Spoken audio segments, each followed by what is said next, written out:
Hello, everyone.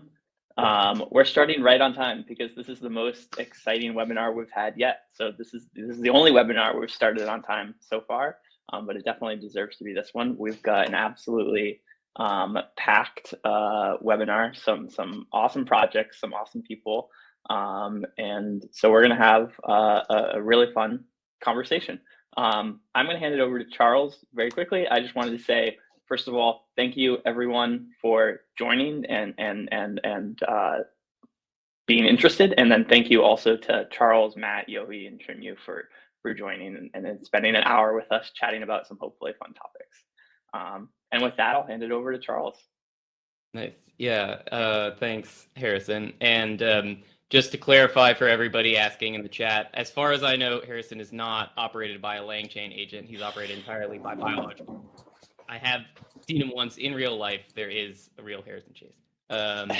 So with that, let's kick it over to the people quickly making that harder to be a joke. And we're going to hear just 5 minutes on each of the 3 projects that we have here.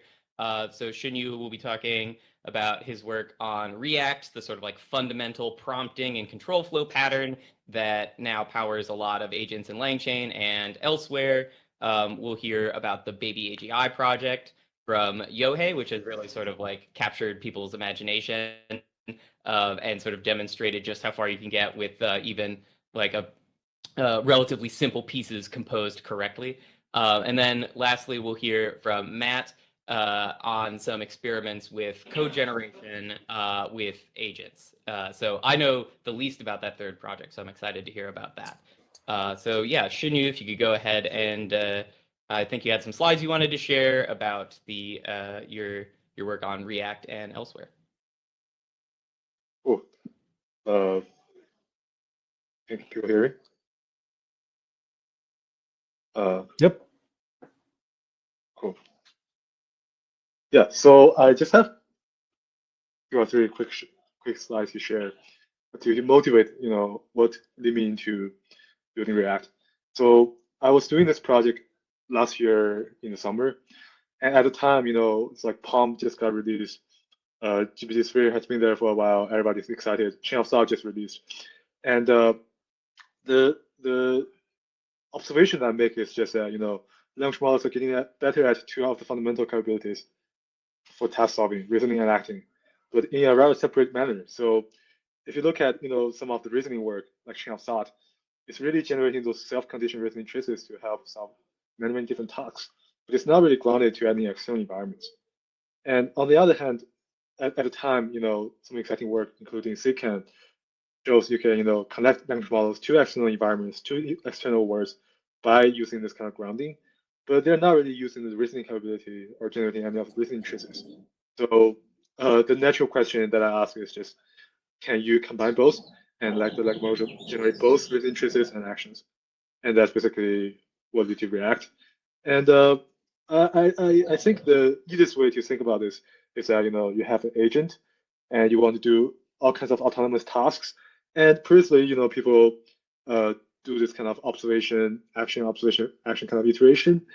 But the idea is really simple, right? So we just add a new action into the action space, and this action is called thinking. And the thinking state can be any kind of thought that you have in your mind when you try to map from observation to action. And it's good because first, it gives you like extra computation, right? You can use the thought kind of space to think about what you want to do and do this non-trivial mapping. And then it helps you generalize better because like based on the reasoning, you can generalize to a very different scenario. Maybe sugar is out and you want to turn left. And finally, it's really a great alignment measure because you can directly understand why RL policy is making all kinds of decisions. And you have a way to correct that into by looking at the reasoning, figuring out what is wrong, and then change the policy by just changing the reasoning, which is really hard for traditional RL. I think the beautiful thing is that there's also symmetry, right? So action is also a way to augment reasoning because we know, something like ChatGPT is terrible at some of the hallucination problem because even the largest model in the world cannot like exhaust all the knowledge in the world. So there could be outdated and there could be limited knowledge, and you have to interact with environments like Wikipedia or Google or external knowledge bases to really get a chance to augment your reasoning with up-to-date knowledge. And I just want to quickly share, what the original demo looks like. So it's a very like a poor looking kind of a Jupyter notebook compared to the fancy LangChain, but it's one of the oldest kind of script like that. And basically you define what is a language model with OpenAI maybe, and you define an environment, and the environment is kind of like OpenAI Gym where you have step and that give you observation. And the prompt looks at something like this, right? So you have like an instruction, and you have some trajectories of what kind of human way of solving the task looks like, and you can have a few shot trajectory, and then you just do this kind of like sort action observation loop, and give a very quick example. Uh, so here's a question, right? So how many championships have Curry won? Is it less than LeBron James? And the way it wraps up this, it's like it searches on Wikipedia, and then it tries to, use reasoning to extract information, and then plan what's the next action, and it solves the question at the end. And I think one quick comment is, if you look at something like uh, something like chain of thought reasoning, it's not really able to solve it. So if we give it a try, uh, Shunyu, if you could just zoom a little bit, some folks on lower quality connections, I think, are having trouble seeing some of the text. oh, So just okay. zoom. A little bit. Let me try my best. Does Yeah, that you're doing better? it. That's great. Yes. So I just want to show this limitation of chain of thought, which is, because it doesn't really know Steph Curry has won another championship in 2022. So it thinks Steph Curry has 3 championships and LeBron has 4. So Steph has less championships than LeBron James. And that's a typical example of like information outdated. And yeah, I think I'll stop right here. Shinyu, I have a question for you. So like the Yeah. kind of like thought action observation kind of like sequences used a lot of places now, including in LangChain very heavily. How did you come up with that kind of like prompt engineering flow and those keywords? And did that require a lot of like experimentation, or did you try to just like try that once and it kind of worked? I think it's more of the latter situation. So I think maybe there could be better prompt engineering to make it work better. So one thing I still haven't figured out is, is it better to have those strict, thought, action, observation loops, or is it better to just put thought as like a special action called thinking action? Hmm. The reasoning being, if you look at LangChain, a lot of demos, many of the time you don't really need thought in some of the intermediate actions. You maybe need thought only sparsely. So that thing I haven't figured out. Some evaluation might be needed. Yeah. Yeah, I mean, so that's another question. How did you kind of like evaluate this? And I'm assuming so this came out as a paper, and so I'm assuming there was some quantitative metrics. And so yeah, what are those metrics? Do you think they're good? And are there any others that you're excited about? That's a great question. So in fact, I think the hardest part about my paper is try to come up with tasks to evaluate. Because if you look at the traditional NLP task, they're not really meant for this kind of autonomous interaction kind of thing. So what people typically do is that for something like question answering, right, you have like a very specially trained retriever to overfit to that task, and then you have like a answering module specifically fine-tuned to that task. So it's becoming like a lumbering game. And also, I think on the other hand, you have those RL tasks, but it's very hard to prompt things with kind of RL. So as a trade-off, I chose 2 reasoning tasks and 2 RL tasks, and RL tasks are kind of like text game kind of version instead of real robotics or video game. And for the reasoning task, it's like a question answering task and a fact verification task. I think the surprising thing is that uh, on the RL thing, it's really, really great performances. So our performance is better than we're using only 1 shot or 2 shot prompting, but the performance is much better than imitation learning state of art using like 100,000 examples. So at the time, I know there is something about this. Yeah, so there's lots of questions coming in that we could cover on React, but I want to make sure that we get to see all the projects before we dive in too deep on any of them. There's lots of consonances and connections to make. So I think we'll kick it over to Yohei for just a couple of minutes to talk about what's up with Baby AGI.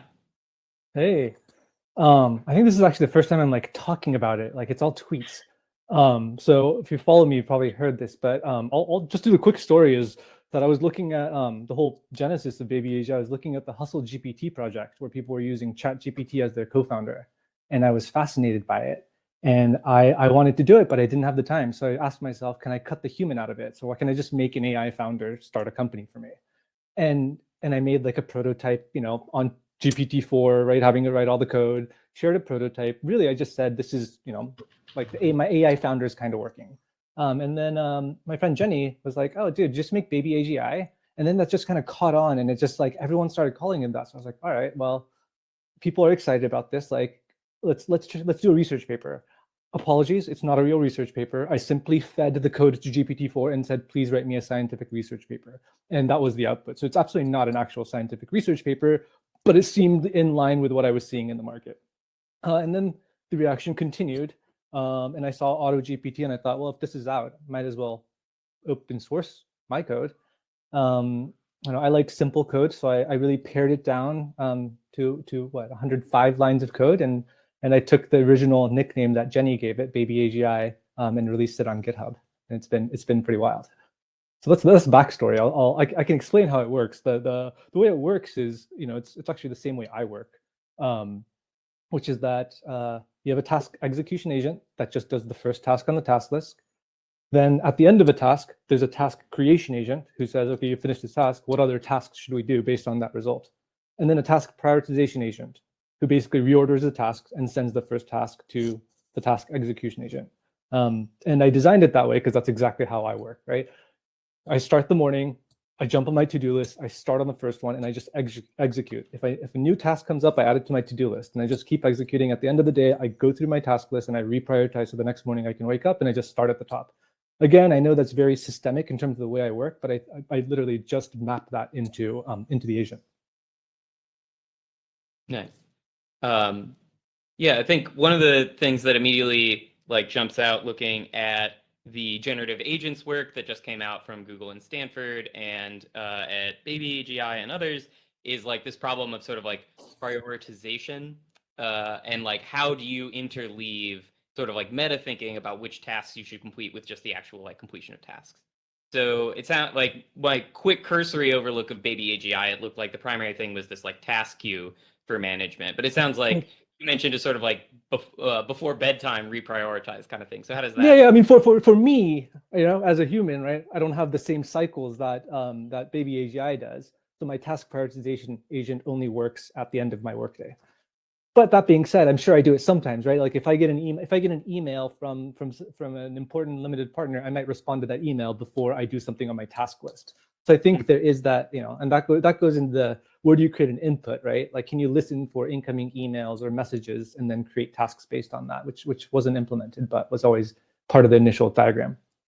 Mm-hmm. The part that jumped out about Baby AGI to me compared to the kind of React style prompting is exactly this task prioritization list. And my sense is that this probably helps with more complex tasks where you want to plan it up front and then kind of offload stuff, as opposed to maybe with simpler things, even 2-hop things, you can kind of just do it on the fly. Is that the right way to think about it? Have you noticed any have you compared the two approaches in any kind of way and noticed differences in terms of where they're good, where they're bad? I think what you said is right? I think with more complex tasks, having a task list ahead of time probably is more, it makes more sense than kind of just guessing one by one, right? Because you do need to plan. And at least in this case, the objectives for Baby AGI initially, when I said it, were not there was no finite end to it, right? It was grow a company, start and grow a company, right? So by design, there is no finite end, which means that you have to keep creating tasks, right? As a founder, there's always things to do. So that's by design, that's different. But as people start using it to create objectives, it does seem like a lot of the experiments are around beefing up the task list. So you can kind of do serialization or subtasks or milestones. But I do think that's where a lot of people are paying attention to. I wanted to pull one question from the Q&A before we kick it over to Matt to hear about the code generation work, because it felt quite relevant to what you and Harrison were discussing, which is like, what are the kinds of tasks that you've seen that Baby AGI actually fails on or struggles with, and maybe some like suggestions of where things might improve. I think people see cool Twitter demos all the time, which are generally the things that work, but there's this sort of like negative results problem. So it's harder to know like where are these things failing, and that's where the good ideas for what to do next come from. So any thoughts, Yohei? The first thought that popped to mind is it's not good at doing the things that people want it to do, like that's where people's imagination goes, because it's really early, right? It's just a framework, an idea. People immediately jump to what it can do. It's far from the first thing that people imagine, just because there's a lot of work in getting the tools to work together, and all of that. This might be a kind of a cop-out answer, but what it's really good at is getting people excited about building, I think. I think it's invigorated a lot of people. A lot of people who weren't building jumped in to build. People who weren't sure what to build next jumped in to build after seeing these projects. So again, that's not really the problem that the code solves, but that's my observation of what it's been, where it's really succeeded. But on the specific tactical, right? I think with I have one Baby AGI version with a LangChain that the most complex task it did was I asked it to create a folder in my Google Drive with a document describing each of the main friends characters. And it was able to do a web search, create a Google Drive, drop 6 documents in it, and then add one bio to one of the 6 documents. And then it crapped out. So it's, getting there. Not bad. Yeah. I've definitely worked with people who could do less. All right. So thanks for that. And we'll kick it over to Matt to hear a little bit about what he's been working on. You can give a better introduction to your project than I can, so go ahead and take it. Yeah. So I think the GPT-4 in particular is the reason why we're seeing this explosion, and like GPT-4 and Yohei combined to create this ability for the rest of us to imagine what's now possible is really how I'm viewing this moment. The step function in between 3.5 and 3 to 4 is so huge. I mean, not just going from 4K to 32K, but it actually like pays attention to almost all of the context. Like everybody remembers GPT-3. If you stuffed 4K, you were probably doing something wrong because it was never going to do what you wanted it to do. And don't get me wrong, 32K GPT-4, if you try to stuff 32K tokens, will also start to get a little bit confused too. But now if you stuff 10, 15,000 tokens, it really does pay attention. The second thing, and I'm not sure whether the existing models have really fully taken advantage of this yet, is that it follows the system prompt for instruction following incredibly well. In fact, I've heard it like almost described as it follows it almost too well. Okay, so what does that allow us to do?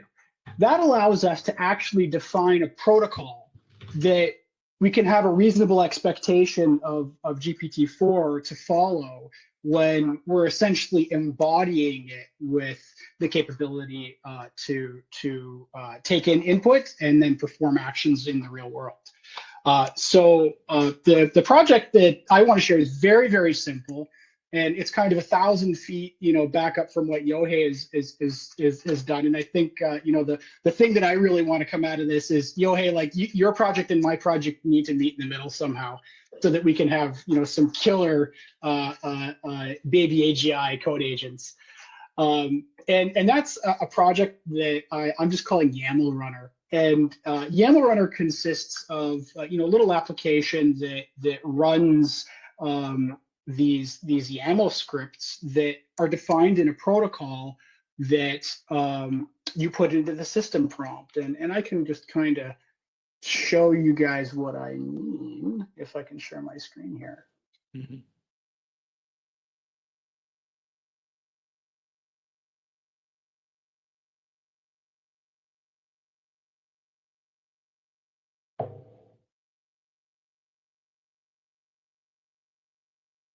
In the Let me know meantime, if you can see my screen. there's a Q&A button right next to the chat.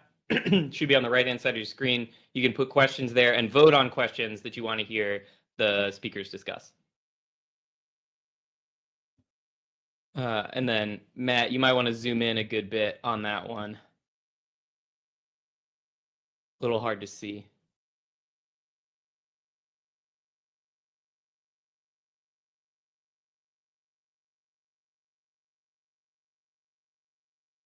I think Matt's LangChain agent capped out. It broke. Yeah, There's- we must hit the 32K context limit. That's my guess. Yeah, that's what it was. He yeah. tried to stuff it too much. Yeah. While we see what's happening there, let's see. There's a question, highly voted question from the Q&A that I'd love to hear Yohei and Shinyu talk about. Like we're starting to see sort of like patterns of how agents work, both at the level of like, you know, low-level prompting techniques about like thought, observation, action, and then also sort of like control flow techniques and augmentation techniques. So like have a memory stream that you can access that's like stored in a stream-oriented database, or you know, these like control flow things around when to recursively improve and when to stop and act. So I'm curious, what kinds of patterns are emerging that you've seen that are maybe surprising or people might not have heard of? And of course, Colin wants to know who's going to write a book on this so that we can all just buy the O'Reilly book and know what the good patterns are. I think, I mean, I think that's what's exciting is that, right, with maybe AGI being so simple, people are taking it a lot of different directions. So some people are working on having agents talk to like having the task execution agents talk to each other, or having two of the baby AGIs talk to each other, or separating tasks into subtasks and then spinning up another chain that just handles that subtasks and reports back to the main. And just like more task manager, just more complicated organizational structures. I've seen so many, but those are some of the ones that pop to mind in terms of, yeah, just seeing more agent patterns. Yeah, any thoughts, Shinyo? I think you're muted, by Yeah, the I way. think, I think, for example, you know, the self-refinement or self-criticism, I think is quite exciting. So you can actually look at what you have done and like reflect, you know, what you have done wrong and improve it. I think, in fact, it's almost feel like, you know, in the traditional IO framework, there's a lot of like individual modules where you have the credit, you have like a planner, you have a controller and stuff.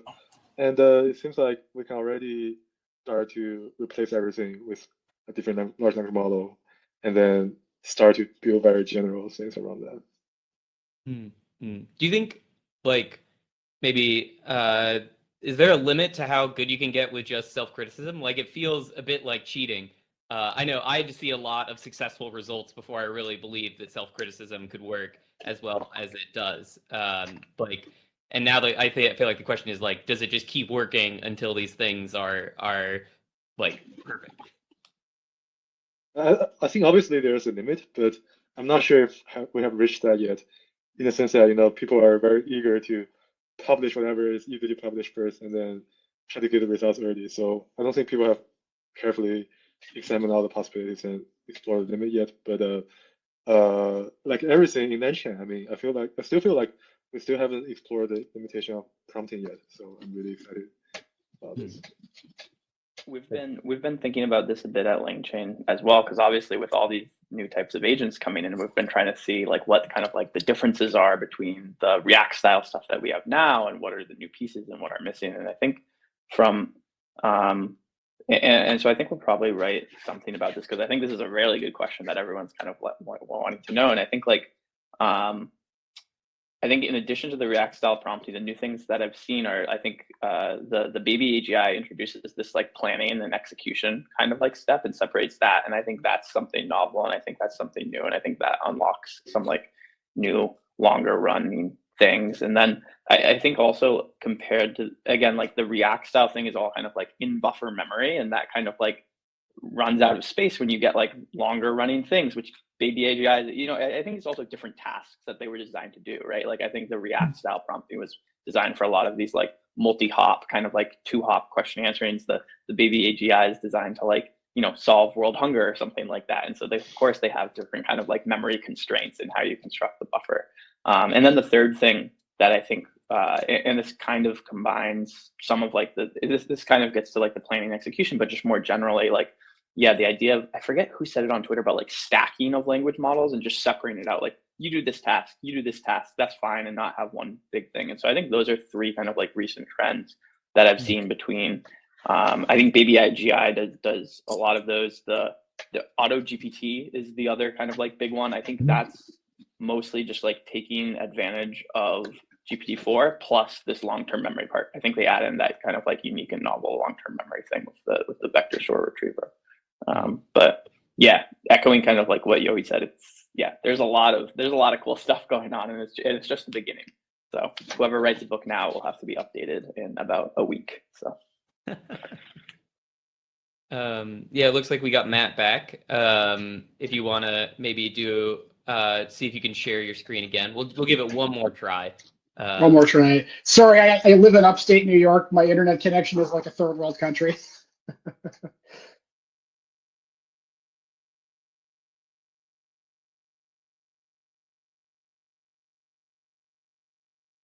All right, here we go.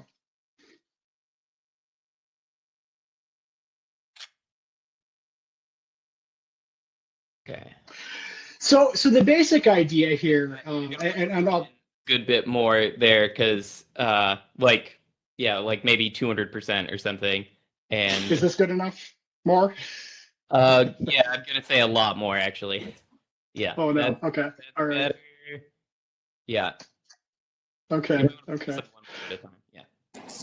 Got it. Yeah. So the base, I'll keep this super simple so that we can get back to the general discussion. But the view that I have is that we essentially the really practical thing right now is what I'm just calling pseudo agents, which don't do quite as much on their own as we're asking baby GPT or auto GPT to do, but really allow us to work effectively, offload a bunch of work to the large language model, but really be part of the loop in the decision-making process. And I think that there's going to be like a ton of UX that goes into this, in the next probably couple of months. But of course, every single time we make a time prediction, it gets beat by half these days.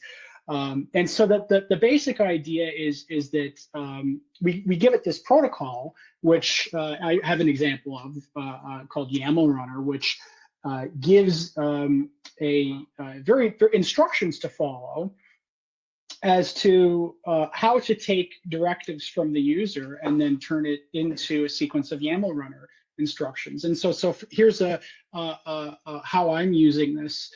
So first of all, you want to put in as much context as you can for code, at least up until the point where you don't want to confuse GPT-4 or run into context window limitations.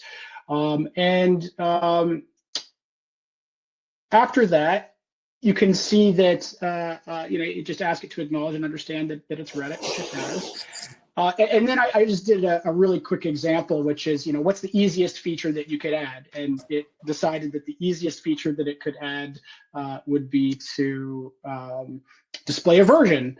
And so it creates this YAML runner file. And, that includes a couple of very, very simple operations. And, YAML runner can execute commands. It can edit files. It can add files for file operations.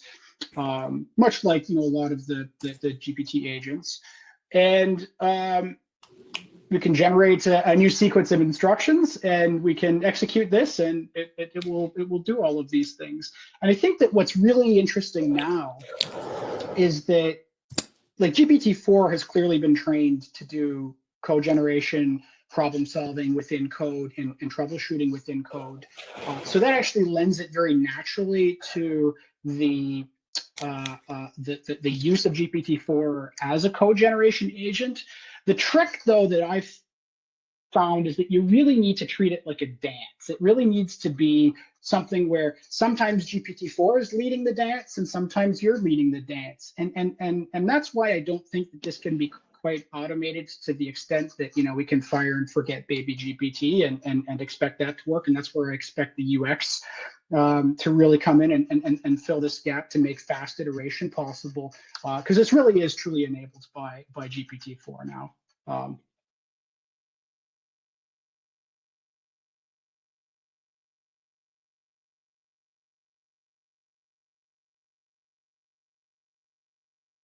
So Matt, when did you start working on some of this stuff? So I know we chatted for the first time back in October, November, something like that. And so I guess like, yeah, when did you start working on this? And you've touched a bunch on yeah, how GPT-4 is enabling a lot of this now, but like, you know, what were the biggest differences between working on it back then and now, and how, yeah, and does that hold any kind of like clues for what it might look like in the future?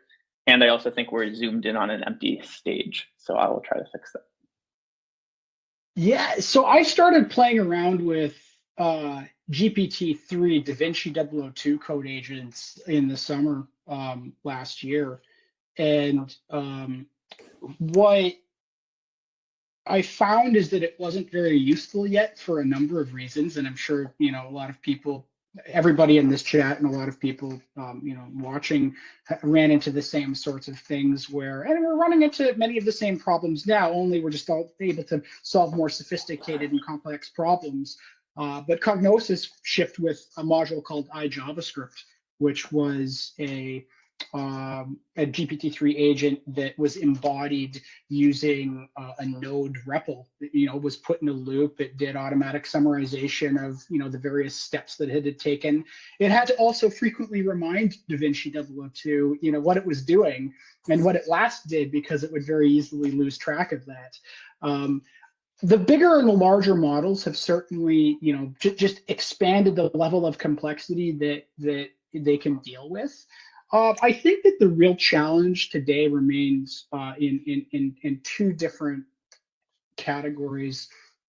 The first is context, of course, and context management, not just context length, but context management, where even if you have 32K or we get, you know, 640K, you know, next year, hopefully, who knows. And we're still going to run into the limitations of what we want to be able to put in memory. So we're still going to have to do context switching and essentially do, you know, what the virtual memory machine does in an operating system, which is swap pages in and out depending on, you know, what the process needs. The only problem that we have that kind of extends past that is there's a deterministic way of knowing what pages to swap in and swap out, you know, from you know, the operating system's perspective, because the process knows exactly what it needs to and asks very specifically for, you know, the files or the pieces of memory that it's looking for. And so we actually have to come up with some kind of query planner, I think, to really solve this problem. I think we're a long way away from solving this problem. Again, you know, a long way away from solving this problem in 2023. Who knows what that means? It might mean next week. I think the second problem that we have to solve again is a lot on the UX side, where these things really aren't going to be able to provide a lot of useful work until we get the UX dialed in, so that we have this tango between the agent and the user. And my aim with this project is just to kind of create some kind of protocol that can be used to play with different baby AGI style projects on one side and play with different UXs on the other side, so that we can kind of create an embodiment standard, essentially, that you know, we can really kind of figure out what that UX looks like, you know, and really lean into the fact that, yeah, of course it's not a, you know, going to be a fire and forget, but humans aren't fire and forget. You know, it's not like you can have a software engineer working on a project and just say, you know, one sentence, here you go do it, go build that feature. Anything of any complexity at all, it's going to be a dialogue.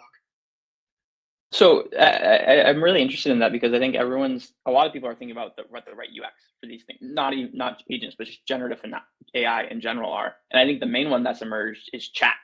And so like, is chat a good UX for this? And Baby AGI specifically is not really a chat thing. And so like, yeah, how do you guys think about that?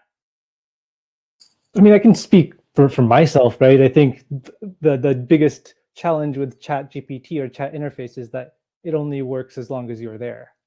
And what I want is for stuff to get done when I'm not. And so the user interface that I want out of my autonomous tooling is, a pretty simple, I don't know, like almost like an API probably, right? Like I want to be able to like, flag a task list, for my to do, my task manager and just say, you know what, let's send this to my Baby AGI and then just have it kick into it. But going back to how far away are we from things being useful, I think the most earlier use cases will be non-generic, like very specifically tailored autonomous agents where you craft a prompt for a specific use case. That's going to be pretty quick from where we are. I think turning Baby Agent into something that can do all of the tasks from any prompt is going to be a lot more work. But I think in the short term, building out these like very simple, straightforward autonomous agents and plug it into your workflow seems like something I see myself doing in the next few weeks. Chinyu, I'm curious, as somebody who's like more on the research side, to what extent you're like thinking about or participating in conversations about UI and UX. I've noticed there has been some really great work coming out of Google research, going all the way back to like AI chains and prompt chainer like on this kind of stuff. So I'm curious if you've thought about that, have anything to contribute from the more researchy side. Yeah, I just wanted to continue on Yuhei's point. I think, like to me, there are just two different types of interaction fundamentally. So one is kind of automatic, and one is interaction with human. So if you think about, interaction with code execution or interaction with web pages or digital environments, etc., or even like with another agent, versus when you interact with a human through a dialogue. I think the fundamental difference is that for the former cases, you get the feedback in an automatic manner versus if you interact with a human, you have to wait until the human reply and type in the same for you until you get that human feedback.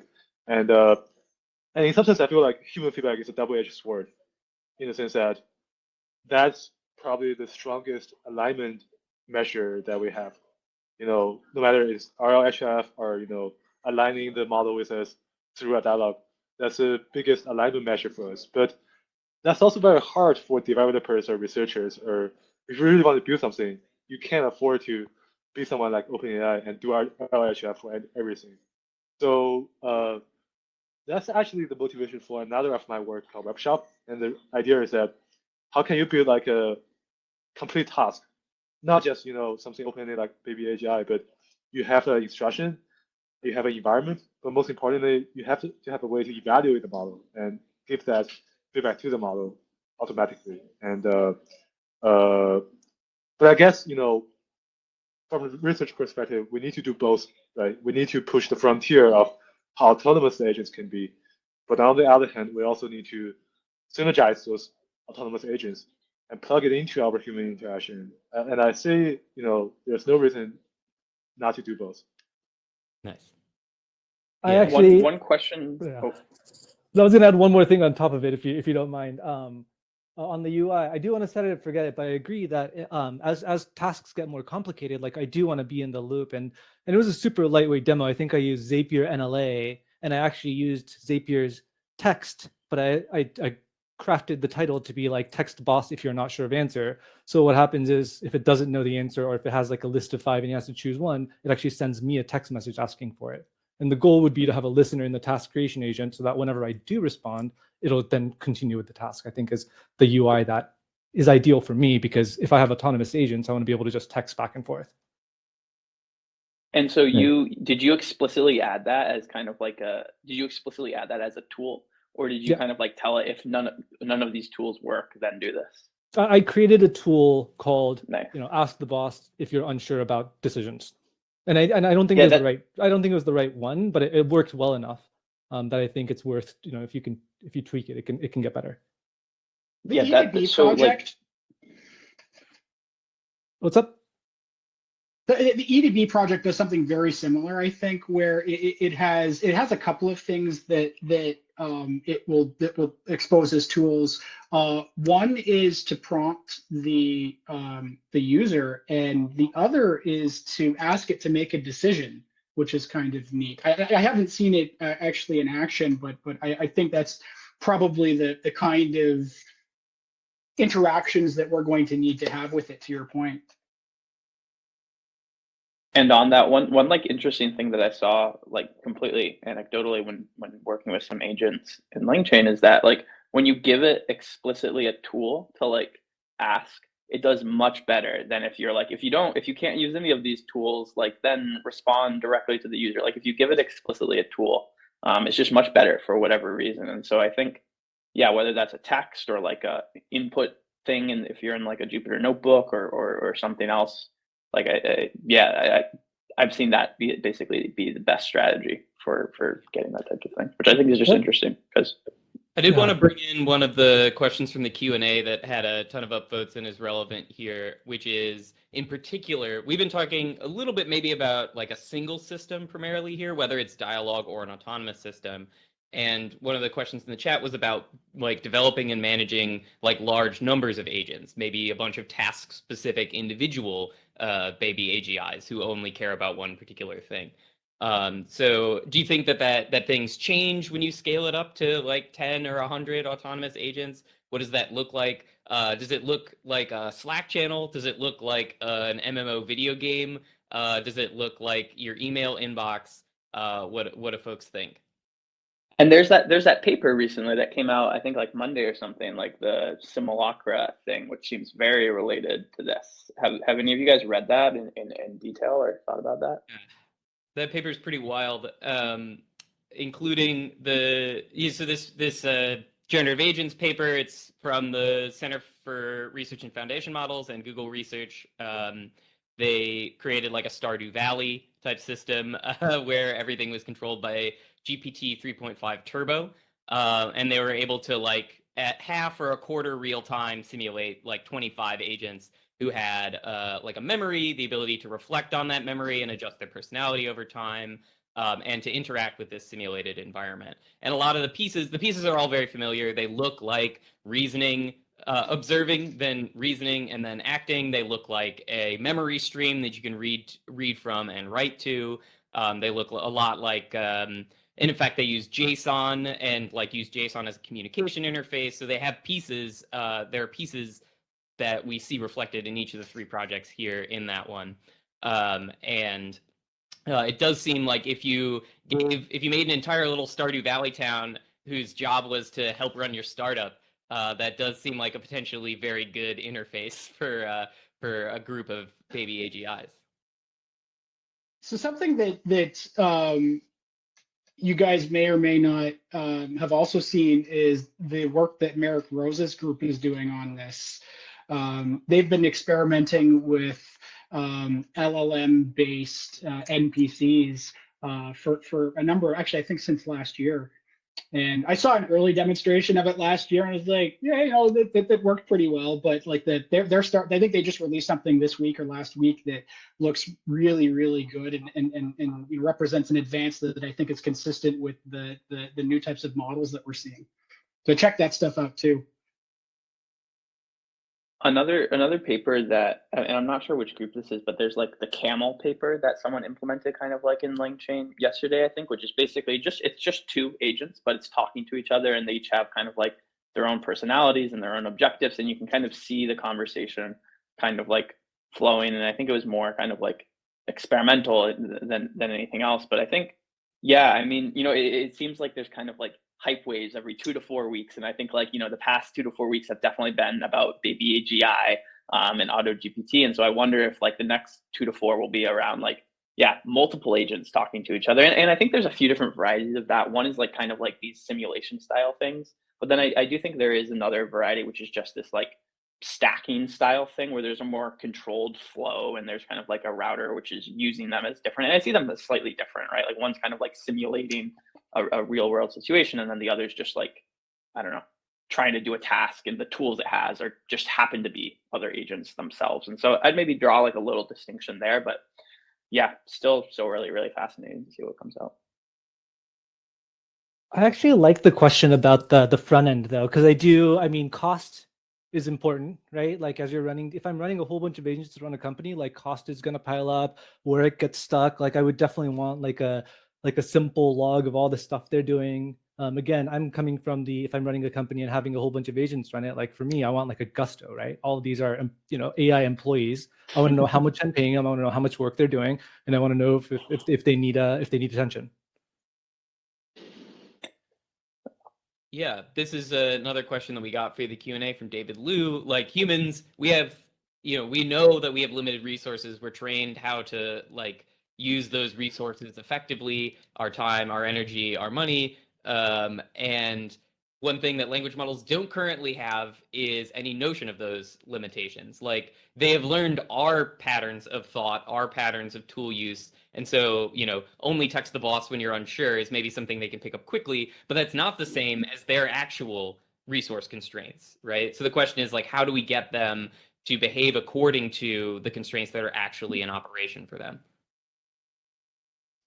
Yeah, I want to quickly mention, like this thing has been considered in cognitive science as like meta reasoning in the sense that I can, spend 10 minutes thinking about this problem, or I can spend an hour thinking about this problem, but I need to consider the constraints and expected outcomes and do this meta computations, right? So if I only have 5 seconds, then I need to have a very different strategy than if I have an hour. And it's really like a weird loop because in some sense, we're doing this meta reasoning thing pretty well, and it's still not very easy.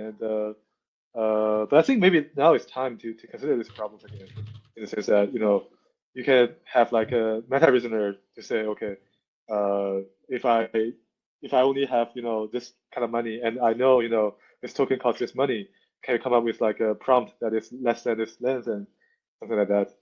Maybe possible to study already. Yeah, I mean, there's a comment in the chat that says like add a budget keeping agent, and it's kind of a joke, but kind of serious. And I Yeah. think this comes back to like, I think this comes back to like whenever people ask like, how do I get a language model to do this?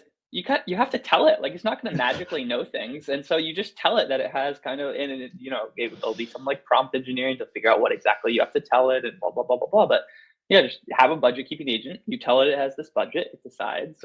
And yeah, I don't know. That seems like a decently reasonable approach to me.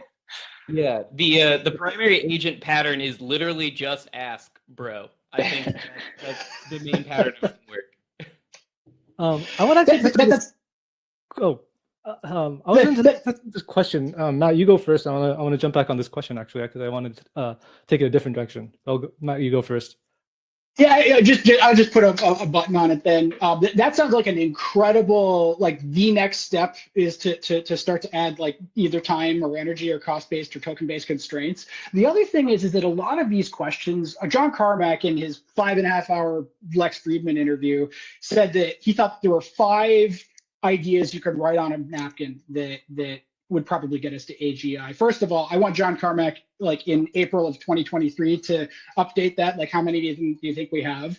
But the second thing that he said, which I thought was really interesting and true, is that a lot of these ideas likely have already been created and explored academically.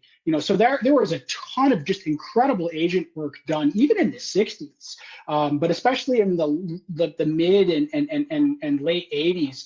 There were 3 architectures which are really important to note here: Atlantis, BB1, and SOAR.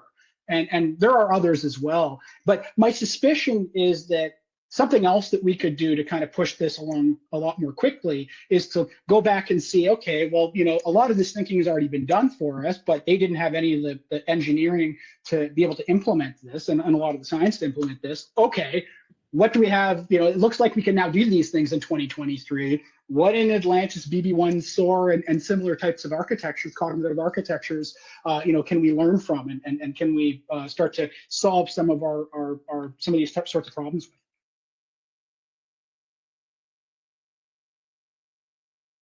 Yeah, it's amazing seeing some of these research papers. Like I hadn't seen many of them, but I've seen a lot recently, and it's amazing that these people thought of these ideas so long ago, and we're in an age that they can be built, and it's pretty fascinating. Yeah. That's why it's called research. It's just searching. Yeah. One thing I wanted to talk on the question, right? On the resource constraint, can the baby AGI these limit? Yeah, absolutely, right? You can just tell it to like, here are your constraints. Can you prioritize? Weirdly, when I saw the question, I was actually thinking, can I get it to prioritize my tasks? And I think what's interesting about that is that if you wanted to build and it wouldn't be baby AGI, right? I'm just saying, can you build a task prioritization that can prioritize your tasks? I think that thought exercise, it would help you build a better task management agent for the AGI, right? Because you think about what are your constraints, what is the context that you need to feed into your task prioritization to get it to prioritize tasks accurately for you. And if you go through your personal, actually, like, oh, I need long-term memory, I need an overall summary of what I'm doing, I need like a current milestone, like as you think about like what would all go into an AI, a prompt, maybe, you know, big prompt that could successfully prioritize my task list. I think if you ask that question and then step back further up, you could kind of generally build a much better task prioritization agent for something like baby AGI. And the reason I bring that up is I think there's a lot of relationship between the way we operate, the way we think, our brains, and as we think about building these autonomous agents, that there's a lot of like cross-learning that we should absolutely be talking about.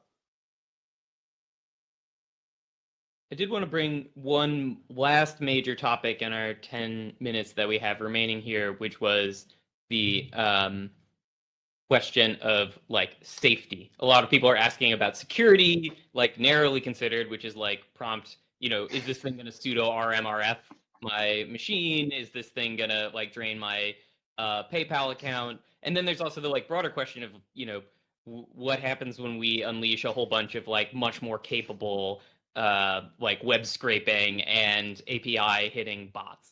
So I'd love to hear just like from each sort of panel member in like what they think the path is for you know, assuaging those concerns that people have. So I'd like to start with Xunyu. Yeah, actually, I'm writing something about this. So apparently, you know, when I talk to a lot of people, this seems to be one of the biggest issues because, you know, in the era of language model, the biggest harm you can do is generate like a hateful speech, biased speech, hallucination speech. But now you can, you know, generate a virus and release a nuclear weapon, whatever. Anything that a hacker can do, potentially the safety concern is much more. And I I don't have like a complete style yet, but I think maybe there are two things that we need to consider. So one is we might need to guarantee, you know, the worst case scenario in the sense that we need to design the action space very carefully so that we could have some guarantee of the worst case scenario. For example, you know, in those web navigation, like you limit the action space to only post actions so that it's not going to write on the web pages. Or, you know, in Python, OpenAI has started to, you know, delete some of the, you know, OS packages. Or so I think that's a way to guarantee worst case scenario. But in case of, you know, average case or aesthetic case, I think the problem is that humans cannot oversee those things like every moment, every time. So this research line of, you know, scalable oversight is pretty interesting. And I guess the core idea there is, you know, we eventually need to use agents to oversee other agents. And then it becomes like a delegation of trust, right? Because like I give this much trust to this overseeing agent, and then this overseeing agent will assign some trust value to some of the other agent, and it could be a chain. I think it's a very interesting thing and a very important thing to be studied, and it's a lot of exciting to do. Yeah, so Yohei, if you want to give your answer. I mean, I think in the short run, right? Like it's still early. It's definitely not, you know, consumer ready to an extent. Oftentimes you'll see technologies pretty rough that definitely can, you know, delete stuff from your computer. We see this all the time. It's not just AI agents, right? But by the time it reaches the average consumer, there's been a nice UI wrapped around it with safety features implemented.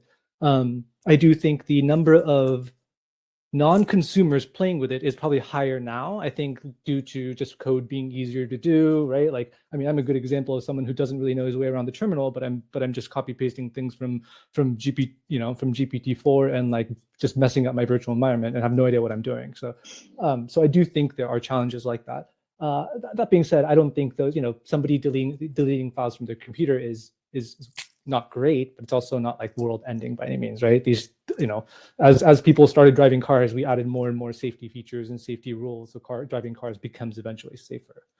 Now, whether, right, the fact that we drive cars, did it destroy cities, right? Did car culture destroy us already, right? Yes or no? That's an unclear question. I think, will autonomous agents destroy culture? I assume it'll be a similar discussion in the midterm, and then in the long run, like nothing lasts forever, right? I hope that nothing lasts forever refers to, autonomous agents or our current conceptions of the world, not like the human species. But I mean, Matt, what's your thoughts on safety? Nothing lasts forever. Nothing lasts forever. Absolutely. Absolutely. I mean, the universe isn't going to last forever, right? As far as we know, it's No. going to expand and contract at some point. So when I first started experimenting with these things, I was really, really paranoid. And the iJavaScript module in Cognosis, which it's an artifact today. I wouldn't recommend using it, but you can look at it to see a little snapshot in time. And I did what I could to, as Shanu pointed out, to kind of constrain the action surface or the action space that it could operate in by creating a separate REPL that I actually talked to via sockets. So it actually wasn't even operating in the same process as the rest of the application. I think that's probably where this needs to go by default, and there are different ways that you can isolate. Another way that I've seen isolation performed fairly recently is something else that we actually experimented with too, which is putting them into Firecracker VMs, which are a very, very lightweight way of kind of having this isolation and by using the paravirtualization from Linux. Broad big picture, yeah, I think that one of the scariest things to me, I posted this, I think maybe in October, and I was scared to post it in October because as soon as people see this, like this is going to happen. It didn't, or it hasn't happened yet. Surprises me every day when I wake up and I haven't found GPT-3 or GPT-4 security scanners just absolutely pummeling the internet with passive scanning, or let's say more active scanning, because anybody who runs Linux servers or any kind of server on the internet has looked at their log files, knows how actively prodded the services that they post in the servers that they have on the internet have just absolutely massive amounts of daily, weekly, minutely. If you're running a web server, you're getting hit with 50 different HTTP-based exploits. The smarter ones will try to figure out what kind of software stack you're running. The stupider ones will just try it on everything and hope that 0.2% of the servers that it tries are compromisable. I actually had an experiment. I ran an experiment. I didn't use the OpenAI stuff for this because I was a little bit paranoid at the time. I didn't want my OpenAI API key to get shut down. And it probably wasn't necessary. I used Neo-X20B for this, and I said, okay, you are an expert AI hacker, and your friend Matt and Ilya is doing this. My cousin Ilya, are challenging you to hack into a machine of theirs. And I don't even know whether GPT-4 will do this out of the box. It might be RLHF, out of performing this type of action, or you might have to kind of twist its arm to get it to do it, as we know that that's possible. But RLHF obviously is going to be one facet of this, and it already is an active facet of this, but that doesn't really help us when we have open source models that we can basically do anything with and fine tune to do anything with. And I think we're going to end up with open sourced agent fine tuned derivations of Llama and Alpaca and other types of open source models, where it just doesn't matter what kind of, like, the box is open. There's no closing this, and At some point in the very near future, we're going to have this kind of, instead of this passive scanning and kind of really stupid sort of scatter attacks that we all experience, running servers and services on the internet, it's about to get really sophisticated. Obviously, a lot of topics that we could dive. We could have a whole another webinar just on those last 3 responses, but fortunately, we run out of time in this webinar. There was one question about LangChain that was the highest upvoted one that I wanted to hear from Harrison on. But before I kick that one over to Harrison, I did want to thank our panelists both for being here and answering questions and engaging with each other and with the audience, and also just generally for doing really incredible work and putting it out there for everybody else to learn from. Not everybody does that. Lots of people like to jealously hide their secrets. And so getting out there, putting things that other people can build on, it's something that we all, everybody else in the community really appreciates. So thanks to Matt, Yohei, and Shunyu for everything. And thank you, Charles, for moderating this. You're always the best. So. Oh, thanks. It turns out that the iteratively improving via criticism is actually the easiest part. The initial generation is the hard part. So the question that came in for Harrison about LangChain. So LangChain, people have maybe heard, recently collected some funding, a $10 million seed round, really exciting. But that opens some questions about what does that mean for LangChain? How does it go from where it is right now, which is this open source Starling community effort? How does it become a commercial offering? What are the plans around balancing things? Are we talking about a freemium model? Are we talking about hosting? What kinds of things are you planning? This is a question from Vincent. Yeah, I mean, the honest answer is we don't really know. LangChain started off as a side project, as an open source Python package with the goal of making it easy for people to develop language model applications, and that's still the primary goal today. And within that goal of making it easy to develop, there's some stuff that 100% deserves to be open source, and there's some stuff that probably will be some type of paid thing. We raised this money 2 months ago, and we've been exclusively focused on the open source since then. So really nothing's changed, and I think that's because, as we've heard throughout this panel, it's still so early in the space. So much is moving. We're not focused on commercialization. We're focused on helping people kind of build applications with language models, and the best way to do that right now is by developing the open source package. And yeah, that's kind of how we're thinking about it. So yeah, no grand schemes or grand plans. We honestly don't know, but we'll figure it out along the way. Got it. Great. I feel like San Francisco's back. We got millions of dollars of funding. We don't have a plan, but we know we got faith in the open source community. We got faith in the tech. We'll do it. Yeah. That's great to hear. All right, so that's all the time that we have. Thanks everybody for coming, for great questions from the audience. Sorry we couldn't answer all of them. There were probably 50 questions in there. Tried to answer the main ones. But yeah, thanks everyone for coming, and I'll see you all around on Twitter in the AI community. Look forward to seeing the cool stuff everyone here builds. Awesome. Thank you everyone for joining, and thank you.